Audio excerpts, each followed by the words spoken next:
Cut din updates, Mami Min, abaya, mayroon pong idineklara sa kanyang Instagram post kung saan nagkagulang mga cut din. Bago tayo magsimula sa ating updates for today's video, nais ko po muna of course magpasalamat sa lahat ng mga legit viewers, subscribers at ang lahat ng mga legit na nagmamahal at sumusubaybay sa lahat ng ating mga updates. Maraming salamat po sa inyong panonood.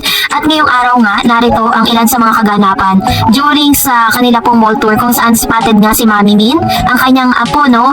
Si Lexine, ang kanyang kapatid ni Miss Catherine Bernardo at yung cute niyang pamangkin na kung saan ay talagang suportado po nila si Miss Catherine Bernardo. Ganon din naman spotted din po dyan si Daddy Bay, na dyan din po siya habang binibidyohan si Mr. Alden Richards. Hindi nga lang natin masyadong nakita yung mga kapatid ni Mr. Alden Richards dyan sa events dahil sobrang dami na rin ng tao.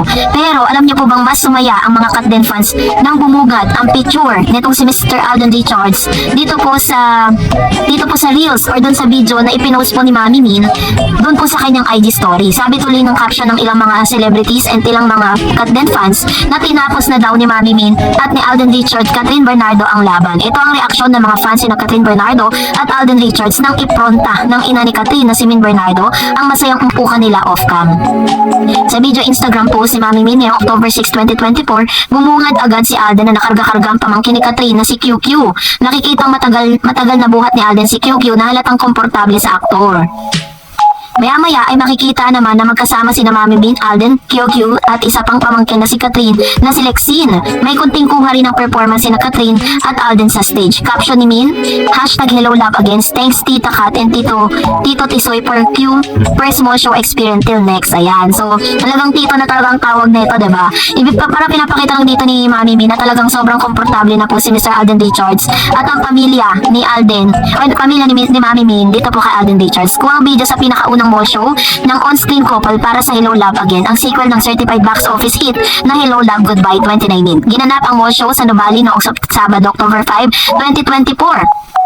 Sa comment section, hindi magkamayaw ang Cut Den fans na anilay ayuda ni Min sa video update tungkol kay Catherine at Alden. Tingin ng fans sa na ito na boto si Mami Min kay Alden para kay Catherine.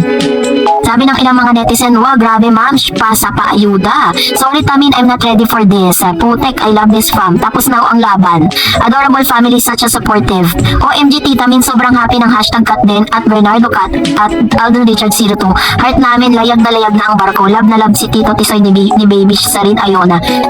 Thank you for sharing Tita, and earlier si Ate Tin Chrysler Bernardo, keep it up Tito Tisoy. Ayan, so ganun nga ka-sweet yung tawag nila, no? Pero talagang sa mga videos and sa kapamilya po ni Miss Catherine Bernardo, makikita natin na after talagang pinakita ni Mr. Alden Richards kung paano niya in-entertain yung family ni Miss Catherine during or after po nung kanila pong nitong tinatawag na mall tour, no? And sana nga, no, i-post din po nila kung napadaan ba sila or pinapunta ba sila ni Mr. Alden Richards doon po sa kanilang bahay sa Laguna, kasi malapit lang po talaga yun, ano? Higit kumulang na 6 na buwan na rin kasi na nililigawan or usap-usapan na nililigawan ni Mr. Alden Richards. Ang tagal na rin pala. At ang pinaka-good news pa dito is that sobrang supportive ng mga family ni Miss Catherine Bernardo doon po sa panliligaw na ginagawa ni Mr. Alden Richards. At dito pa lang talaga panay-panay po ang post ni kami, not just for the promotion, of course kasama na rin yun, but of course pinapakita lang nila dito, and this is gonna be the signal na talagang Miss Alden Richards is really welcome to the Bernardo family.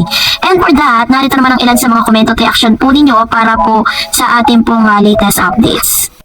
Sabi po ni Ma'am si Annabel Garde, hello Miss Tareds, nakakuha ka ba ng poster ng hinahagis nila? Ako hindi nga eh. Ang saya kagabi, diba? Mas maganda talaga yung nakikita sa live. Nakainis lang dahil sa gitna ako nakapwesto nung nasa stage ng Cut Den ako. Nagsitayuan ay nasa harap at nagsipagtungtungan pa sa mga chairs at may mga hawak pang mga placards. Kaya ulo lang halos ang Cut Den na makikita ko. Pero okay lang kasi i-experience ko na makita sila ng live at nakikita ko mga galaw nila. Syempre, very observant ako at nakita ko na ibang energy ni Alden at deep siya ganyan sa mga naging kapareha niya. At ang titigaan na tingin na nila at yung pahawak kamay kay hawak-hawak kay Kat, sikat naman medyo.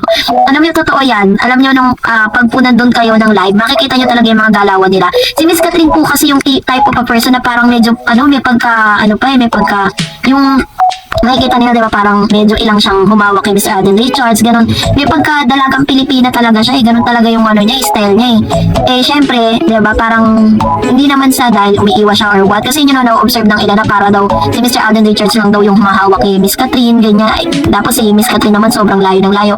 Hindi po kasi, meron po kasi silang pinractice na parang mga moves nila na ipapakita. At sinabi naman ni Alden Richards yun during the live. Sabi niya, sikat naman medyo nahihiya pa kasi first nilang perform after ng HLE. Dati kasi walang mali siya yun kay Kat kasi friends lang sila noon. Which is true, but now iba na may something na. Totoo po yan. Yun din ang na-observe ko katulad kay Ma'am si Annabelle. Medyo control siya emotion niya, but si Alden iba. Pinapakita niya talaga kung gaano kahalaga sa kanya si Kat. All out si Alden, but both of them same feelings lang sila. Minsan nga nakakalimot sila, napapansin mo parang silang dalawa lang sa mundo. All out yung mga kilos na nila kagabi, parehong happy sila. Ay, di ko napansin na nag-interview ka after ng show. Umiikot kasi ako agad sa backstage. But anyways, ang galing natin. Nakapunta tayo sa October 8 daw sa Taguig. Meron na naman ba? Punta ka ba? October 8 kasi is ano po yun, parang Wednesday, right? Ay, Tuesday. So medyo may pasok po kasi yung mga Junakis natin. Kaya medyo ano tayo dyan, medyo second thought tayo if we were going there. Pero syempre, we will try our best. No? Pero that is really the best experience that I have.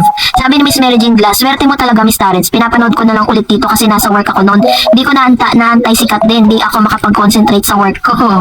Ayun. So siguro nanonood siya ng live. Kaso nga lang yun, medyo nagkaroon lang talaga ng problema. Ganun niyo po yung live, nung pinanood ko yung live ko dito sa YouTube, medyo pixelated siya. Kasi sobrang hina talaga ng signal doon. Grabe. Pagpasok pa lang po namin ng Santa Rosa, ayan na. Ano na, sobrang hina na. Talagang wala ng 5G. Sabi naman ni ng isang fan ng Kat din, second mall tour Vista Mall Taguig Tuesday, October 8, 6pm. Launch din ng official trailer. Sayang, no? Official trailer sana yun. No? Maganda yan. And of course, sabi ni Ma'am Shiroken, Miss Darrell yung nag-live ka kahapon, malabo pero malinaw. Mas excited ako doon. Pero ngayon malinaw. Mas excited ako doon sa family dinner na naganap. Meron din ako nakitang video bago sumakay sa van niya si Catherine, naghag sila ni Alden. True. Si Alden po mismo ang naghatid kay Miss Catherine Bernardo patungo ng kanilang van. Nakita ko yung van ni Miss Catherine. Ang tawag po doon is artista van na napakalaking van. Inaantay ko ulit siyang lumabas pero parang after po kasi niyang magkaroon ng time na makapagpa-picture sa mga fan, pinapasok na siya ng kanyang personal guard. Sabi ni Ma'am si Daisy, hello Miss Doris at mga Kat din, naingit ako sa inyo at nasaksihan nyo in person ng Kat din. Ang saya at daming tao nagmamahal sa kanila. Talagang dinungog, nakaka-proud. Importante, masaya kayo lahat dyan. And so much happy. Thank you Miss Doris sa update. And also Ma'am si Brenda Katindoy, natatawa ako sa iyo Miss Ma'am Doris. Talagang napunta ka. Sa bagay, pinagbigyan mo yung mga fan Kat din. Pala, congrats na kapunta ka. Makikita naman na happy ka din. Sana all na lang. Again. So I'm doing that for all the Kat din fans na talagang, lalo na yung mga seniors natin, that they are not able or they are not capable to do that thing, para at least first hand, nandun tayo, nasasaksihan natin, nakikita natin, and I'm giving you the precious and legit news that I see or observe dun sa, dun po sa mismong event. Sabi ni G. Neil Trabe, I'm so happy watching Kat din first tour of their HLA movie. Your vlog, Miss Darrell, is a way better and clearer than the other vloggers post. I believe Kat din are in love. You can tell how they act. I do pray for them, hoping that they will be together forever. Thanks, Miss Dar, for a fair post about them. I will continue to support these two good couple. Love both of them. God bless them, you, and your family. Ayan. Thank you po Ma'am Shiji Neil Travel sa inyo pong komento. And thank you so much dahil mainit ang inyong pagsuporta, talagang ramdam na ramdam po talaga ng Kat din fans or Kat din love team yung kaninyong mga maiinit na support. At the same time, if you do have your time, at kung kaya nyo rin po talagang gawin yung mga gantong bagay, masaya pala talaga siya. And sabi ni Ma'am Shi Music of Peel, sana hawak ka din kay Alden Kat. Yakap din sa kanyang bewang kasi kung titignan parang trying hard si Alden at saka hindi familiar mga songs niya. Ano ba yan? Opinion ko lang naman. And of course, I'm always fan of their love team. Ayan, so meron talaga mga taong mahirap pasayahin, diba? Kahit makita natin na masaya sila. At nakita naman natin that they're really comfortable. Talagang makikita mo na okay naman yung naging performance nila. Familiar naman po kami lahat dun sa performance. Actually, pati nga po yung mga nanonood sumasabay dun sa kanta nila kasi mga lumang kanta na yon. Pero siya, Gen Z song. Sabi ni Ma'am si Elizabeth, grabe ang mainit na pagtanggap ng mga taga Santa Rosa sa Kat din ha. Iyakan ng mga bashers ng Kat din. Malaking sampal sa kanila yan dahil may nag-comment na laos na daw ang Kat din. Anyway, congratulations sa ating Kat din fanatics.